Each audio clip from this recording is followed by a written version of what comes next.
Hello students.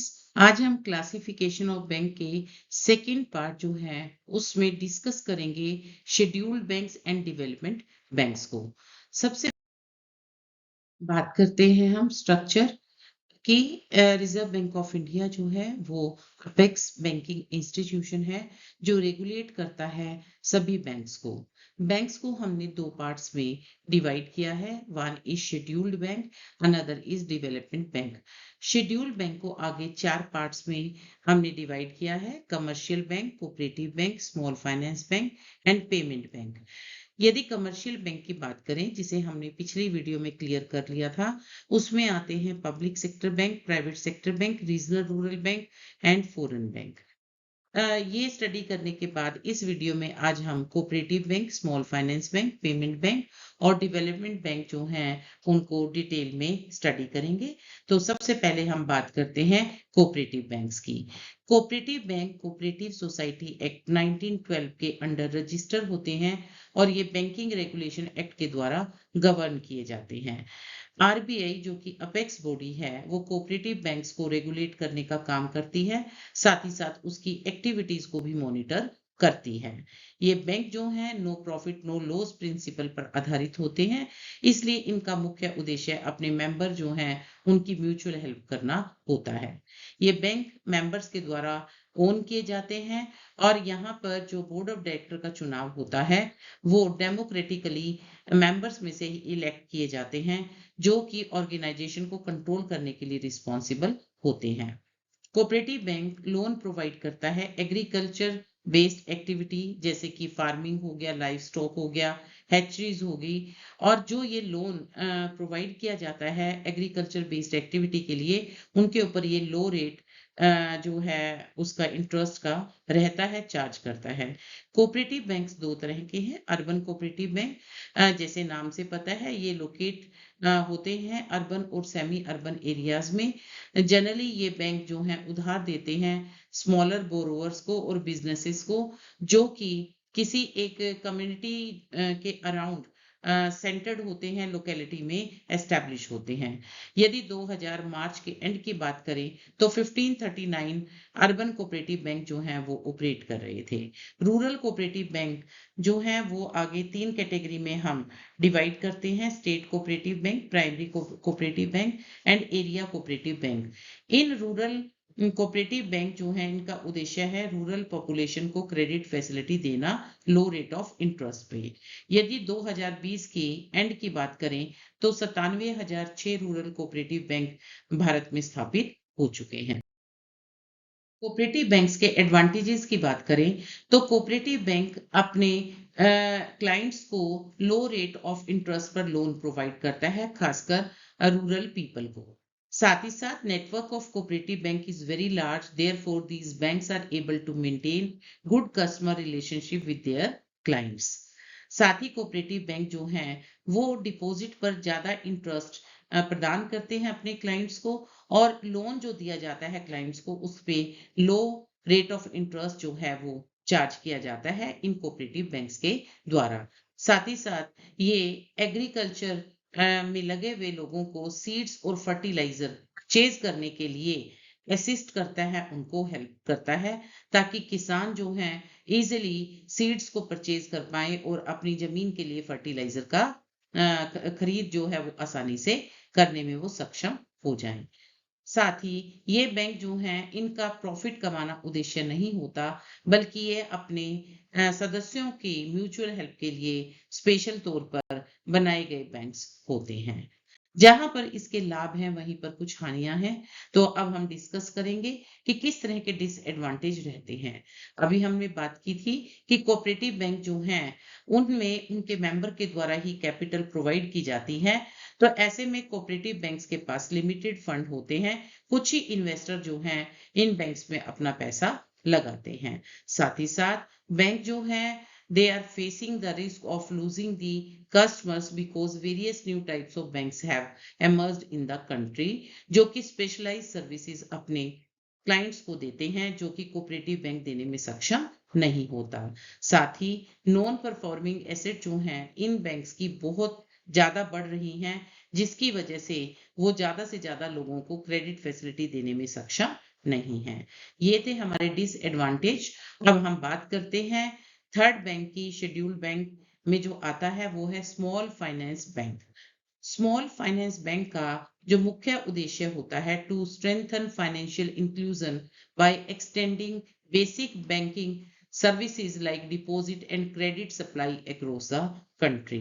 इसका अर्थ है कि स्मॉल फाइनेंस बैंक जो है वो बेसिक बैंकिंग फैसिलिटी जो है वो देश में जन जन तक जो है प्रोवाइड करने का काम करता है, वो सर्विसेज पहुंचाने का काम करता है, जैसे डिपॉजिट एक्सेप्ट करना और क्रेडिट जो है उनको उपलब्ध करवाना। स्मॉल फाइनेंस बैंक जो है इनका जो एक्सपेंशन है वो सिर्फ इस उद्देश्य से होता है कि सोसाइटी के अनसर्व्ड सेक्शन और पॉपुलेशन में जो बैंकिंग फैसिलिटी को प्राप्त नहीं कर पाए हैं उन लोगों को क्रेडिट और दूसरी सर्विसेज जो हैं वो प्रोवाइड कर सकें। इसमें हमारे आते हैं small business and low income individual, small and marginal farmers and micro and small enterprises. Basically ये इनको क्रेडिट फैसिलिटेट करने के लिए बैंक जो हैं वो बनाए जाते हैं। यदि हम इसकी लिस्ट की बात करें तो हमारे पास 12 ऐसे स्मॉल फाइनेंस बैंक हैं जो इंडिया में अपना बिजनेस स्टार्ट किए हुए हैं। यदि हम इनके लाभों की बात करें तो स्मॉल फाइनेंस बैंक जो है वो सेम उसी तरह के फंक्शन को परफॉर्म करता है जैसे कमर्शियल बैंक्स। तो ऐसे में इनका मनी का कोई रिस्क नहीं रहता। साथ ही साथ सेविंग अकाउंट और टर्म डिपॉजिट पर they provide higher interest rate to their clients. साथ ही स्मॉल फाइनेंस बैंक जो है ऐसे अंडर प्रिविलेज्ड सोसाइटी जो है पॉपुलेशन की उसको सर्व करते हैं जो अनबैंक्ड है और अंडर बैंक्ड हैं, यानी कि जिनके पास बैंकिंग फैसिलिटी अभी तक नहीं पहुंची है। साथ ही ये बैंक जो है स्मॉल बिजनेस को और फार्मर जो हैं उनको लोन प्रोवाइड करता है और साथ ही साथ अफोर्डेबल हाउसिंग लोन जो है उसके लिए भी क्रेडिट फैसिलिटी प्रोवाइड करता है। स्मॉल फाइनेंस बैंक जो हैं उनके यहाँ पर यदि किसी क्लाइंट को अकाउंट खुलवाना है, सेविंग या करंट अकाउंट, उसमें जो मिनिमम बैलेंस रखना होता है वो बिल्कुल नॉमिनल होता है। तो प्रत्येक व्यक्ति जो है ऐसे बैंक्स में अपनी सेविंग और करंट अकाउंट खोलने में सक्षम होते हैं क्योंकि उन्हें बहुत ज्यादा बैलेंस जो है मेंटेन करने की जरूरत नहीं होती। साथ ही ये बैंक जो है ये कहीं पर भी अपना बिजनेस स्टार्ट कर सकते हैं, इनके ऊपर कोई geographical limitation. Small finance bank की हानि की बात करें तो सबसे बड़ी जो चुनौती है स्मॉल फाइनेंस बैंक के सामने वो है कमर्शियल बैंक्स। उनके साथ उन्हें कंपटीशन फेस करना पड़ता है और कई बार वो सरवाइव करने में सक्षम नहीं हो पाते। साथ ही स्मॉल फाइनेंस बैंक जो हैं वो यदि लोन देते हैं अपने कस्टमर को तो उससे higher rate of interest charge करते हैं। यदि हम पब्लिक सेक्टर बैंक से उसकी तुलना करें तो पब्लिक सेक्टर जो है बैंक्स जो हैं अपने क्लाइंट से जब को लोन देते हैं तो उनका rate of interest as compare to small finance bank कम होता है।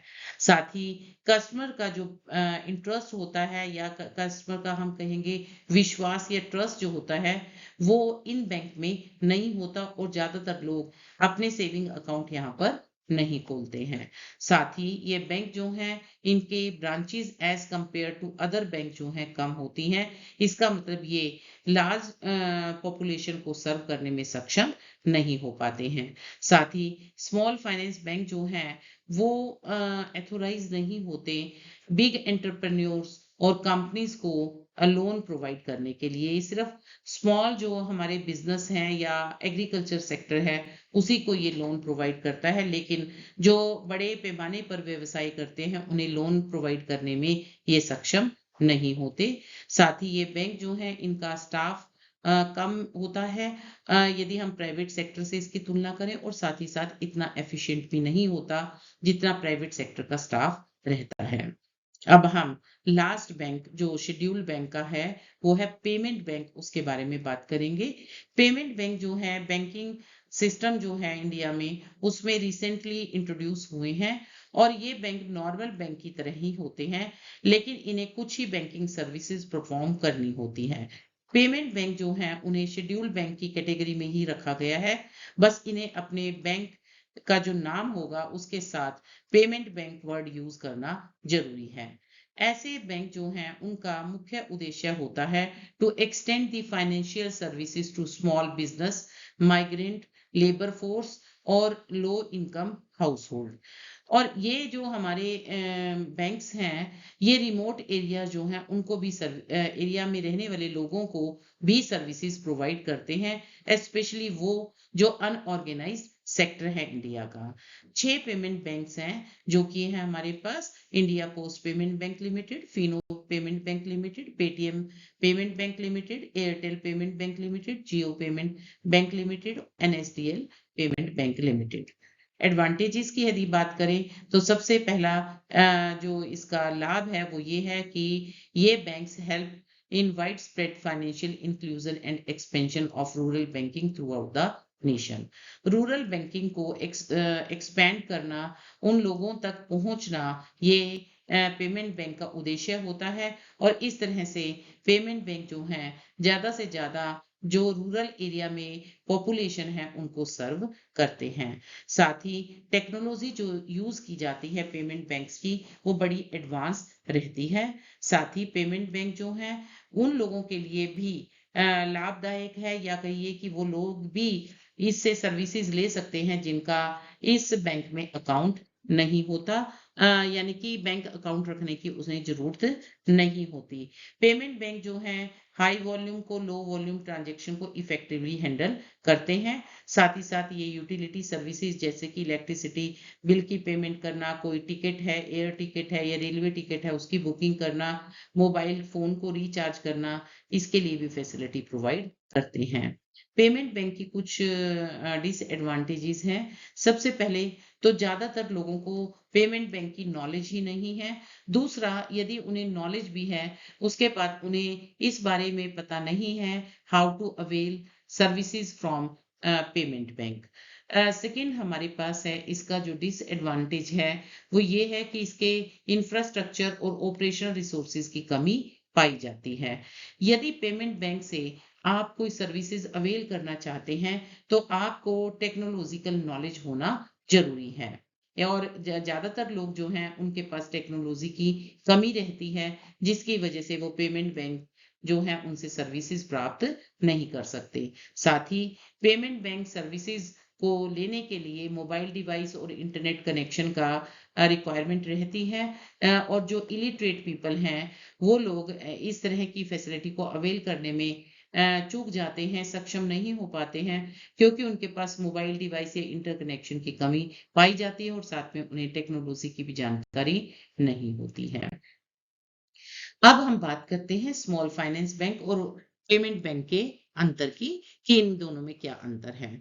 स्मॉल फाइनेंस बैंक जो है वो ऐसी फाइनेंशियल इंस्टीट्यूशन होती हैं जो अंडर प्रिविलेज सेक्शन जो है उसको फंडिंग प्रोवाइड करती है, उनको क्रेडिट फैसिलिटी देती है। पेमेंट बैंक जो है वो हमारे स्मॉल स्केल पर ऑपरेट करते हैं और उनका क्रेडिट रिस्क कम होता है, लेकिन ये जो है बैंकिंग ऑपरेशन जो है वो तो कैरी आउट करते हैं, लेकिन कुछ बैंकिंग ऑपरेशन पर रिस्ट्रिक्शन लगी हुई है, जैसे कि वो लोन और क्रेडिट कार्ड इशू नहीं कर सकते। ये अपने कस्टमर को ना तो लोन प्रोवाइड करते हैं और ना ही उन्हें क्रेडिट कार्ड इशू करते हैं। यदि स्मॉल फाइनेंस बैंक के उद्देश्य की बात करें तो उसका उद्देश्य रहता है to supply credit to small business unit, small and marginal farmers, micro and small industries and other unorganised sector entities. जबकि पेमेंट बैंक जो है वो बैंकिंग फैसिलिटी जैसे कि स्मॉल सेविंग अकाउंट जो है, पेमेंट रेमिटेंसी सर्विसेज जो है माइग्रेंट वर्कफोर्स को, लो इनकम हाउस होल्ड को, स्मॉल बिजनेस को और अनऑर्गेनाइज सेक्टर की जो एंटिटीज हैं उनको ये सारी सर्विसेज प्रोवाइड करता है। 2023 तक 12 स्मॉल फाइनेंस बैंक जो हैं वो कंट्री में ऑपरेट कर रहे थे, जबकि यदि पेमेंट बैंक की बात करें तो there are only 6 payment banks in the country. Minimum paid up capital small finance bank की भी जो है 100 करोड़ है, और पेमेंट बैंक जो है उनकी भी 100 crore minimum paid up capital रहती है।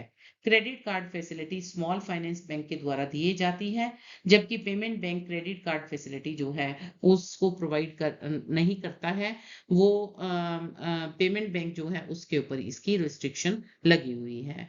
जहां तक आपके फाइनेंशियल स्मॉल फाइनेंस बैंक्स हैं, उनके ज्योग्राफिकल एरिया पे किसी तरह की कोई लिमिटेशन नहीं है। वो कहीं पर भी अपने ब्रांचेस जो हैं ओपन कर सकते हैं, जबकि पेमेंट बैंक जो है वो अपनी सब्सिडरी सेटअप नहीं कर सकते हैं to undertake non banking financial services जो हैं उनके लिए किसी भी प्रकार की सब्सिडरी खोलने के लिए वो एथोराइज नहीं है। यदि हम लोन की बात करें तो कस्टमर को वो स्मॉल लोन जो है प्रदान करती है, और पेमेंट बैंक के ऊपर रेस्ट्रिक्शन है, वो अपने क्लाइंट्स को लोन ऑफर नहीं कर सकती हैं।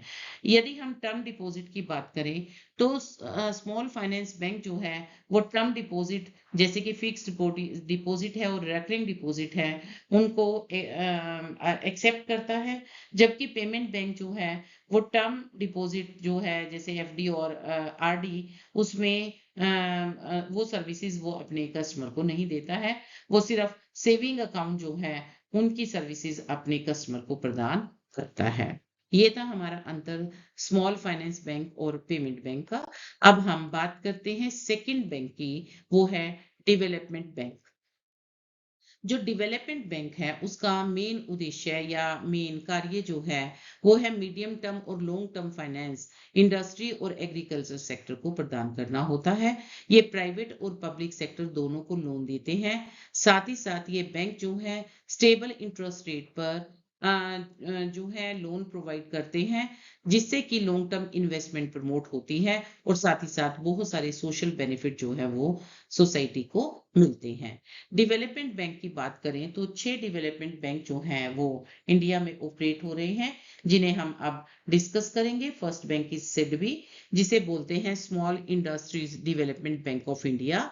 ये एस्टैब्लिश हुआ था 1990 में, fully owned subsidiary of IDBI.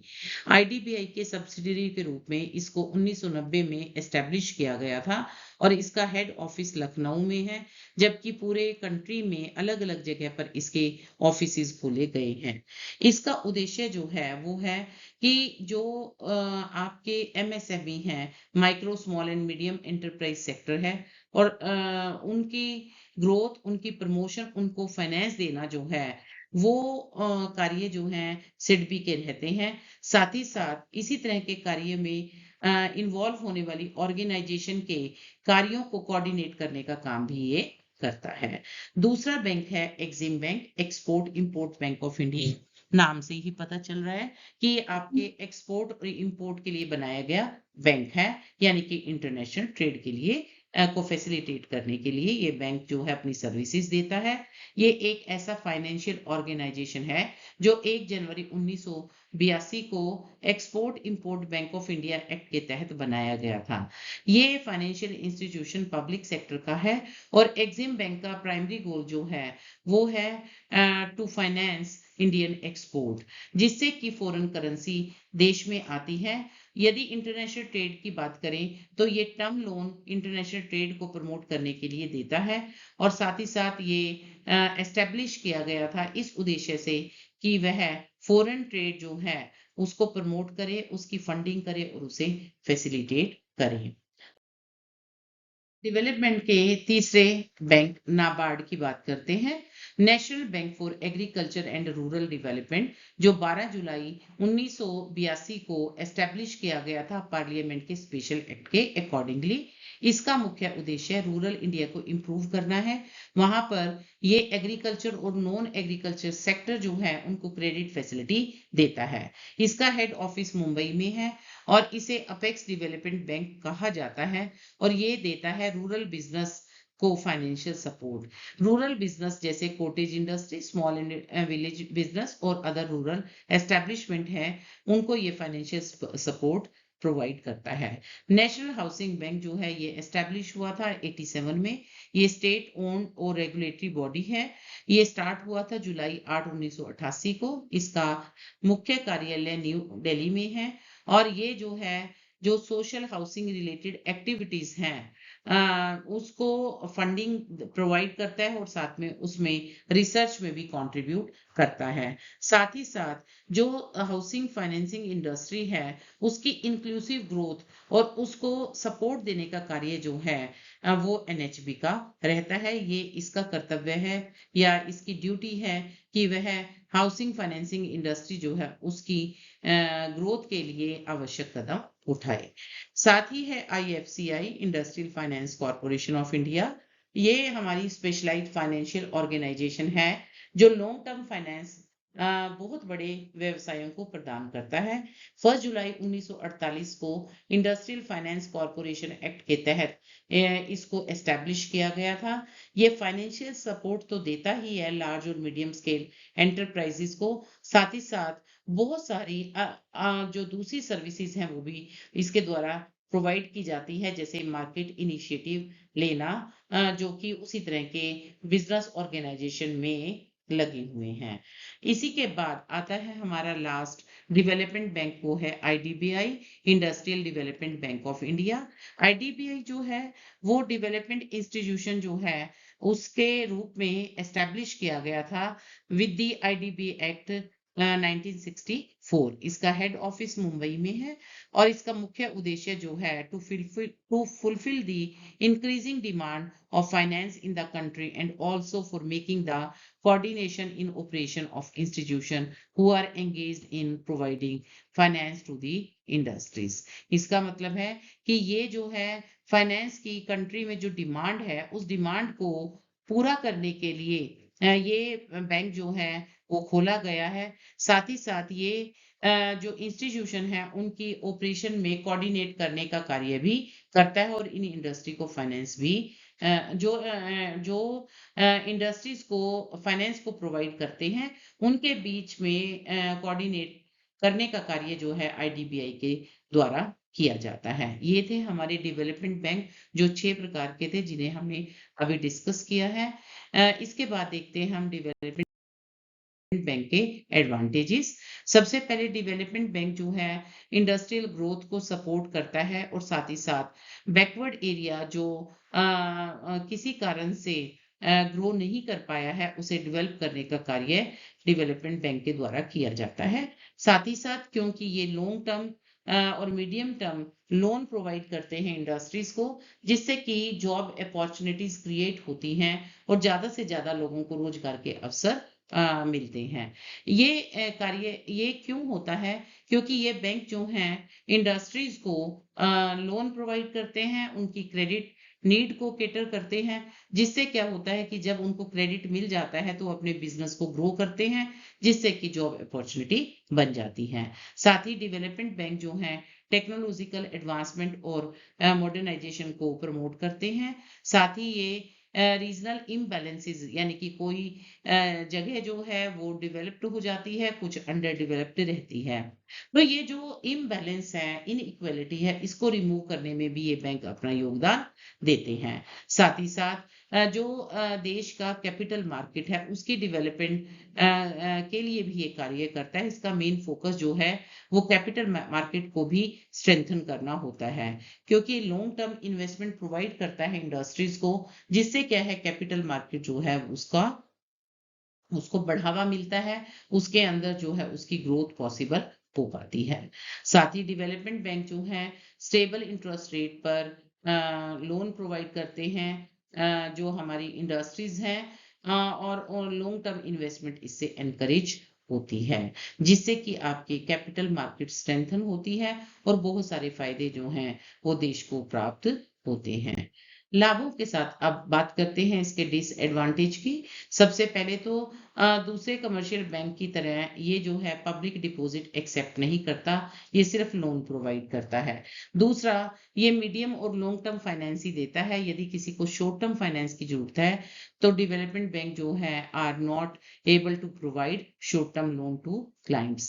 साथ ही साथ नंबर ऑफ ब्रांचेस जो हैं डेवलपमेंट बैंक की वो दूसरे बैंक की तुलना में काफी कम है। तो ये थे हमारे डेवलपमेंट बैंक। आई होप कि आपको ये सब समझ आ गया होगा। अब इसी वीडियो से जो है हमारे सामने कुछ क्वेश्चंस हैं जो पेपर में आ सकते हैं। वो है जैसे फंक्शन बताने हैं आपको आरबीआई के कोई दो। इसी तरह से नाबार्ड और सिडबी पे नोट आ सकता है। आपके फॉरेन बैंक की लिमिटेशन आ सकती है। डेवलपमेंट बैंक जो है उस पे ब्रीफ नोट आ सकता है। इसी तरह से रीजनल रूरल बैंक जो है उसके 4 फंक्शन आ सकते हैं। इसी प्रकार से आप पेमेंट बैंक के ऊपर शॉर्ट नोट आपसे पूछा जा सकता है। लॉन्ग आंसर टाइप क्वेश्चन की यदि हम बात करें तो एक क्वेश्चन जो है वो बनता है कमर्शियल बैंक से आप क्या समझते हैं और कितने प्रकार के कमर्शियल बैंक हैं उन्हें डिटेल में बताइए। साथ ही पब्लिक सेक्टर बैंक को समझाना आपसे पूछा जा सकता है और साथ ही उनके एडवांटेज और डिसएडवांटेज पूछे जा सकते हैं। प्राइवेट सेक्टर बैंक पे एक क्वेश्चन बनता है कि what do you mean by private sector, also discuss merits and demerits of private sector banks. साथ ही डेवलपमेंट बैंक क्या है, उनके डेवलपमेंट बैंक को एस्टेब्लिश करना क्यों जरूरी हुआ था और डेवलपमेंट बैंक कितने प्रकार के हैं उन्हें डिटेल में पूछा जा सकता है। इसी प्रकार से आपके different types of banks in India जिसे हमने एक चार्ट के द्वारा समझा था वो आपके ऊपर आपके पास एक क्वेश्चन आ सकता है। उसके बाद आपको डिफरेंट टाइप ऑफ बैंक को डिटेल में जो है वो बताना होगा। साथ ही एक क्वेश्चन आ सकता है public and private sector bank जो हैं उनमें क्या अंतर है वो आपसे पूछा जा सकता है। स्मॉल फाइनेंस बैंक और पेमेंट बैंक का जो अंतर है वो भी डिटेल में पूछा जा सकता है। आई होप कि आपको ये वीडियो जो है उसमें दिए गए जो कंटेंट हमने आज डिस्कस किए हैं वो आपको पूरी तरह से समझ आ गए होंगे। At the end I would like to thank you all for watching my video.